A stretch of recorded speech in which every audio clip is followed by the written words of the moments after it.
வணக்கம் நேர்களே.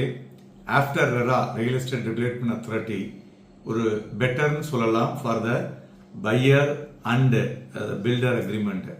ஸோ அப்படி இருந்துமே வீடு வாங்குறவர்கள் ஸ்டில் விஜிலண்டாக இருக்கணும். இந்த நியூ ரெரா வந்ததுக்கு அப்புறம் பார்த்தீங்கன்னாக்க இம்ப்ரூவ்டு இருந்தும் நம்ம என்னெல்லாம் நம்ம ரெமெடிஸ் அவைலபிள் டு பையர்ஸ்னு பார்த்தீங்கன்னாக்க ரெராவில் you can file a complaint with against the delay in the handing over of the possession or violate agreement norms. ரெண்டாவது you can also go to the consumer court under consumer protection act பண்ணலாம்.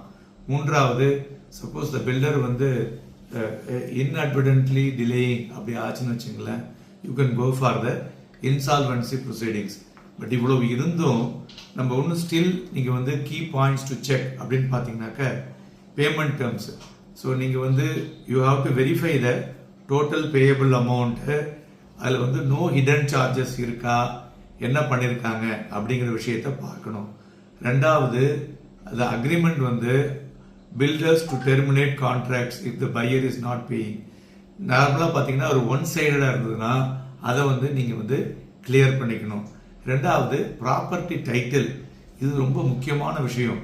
Pier நீங்கள் ஒரு ensure பண்ணிக்கணும் உங்களுடைய title, அந்த ப்ராப்பர்ட்டியுடைய title கரெக்டாக இருக்கா.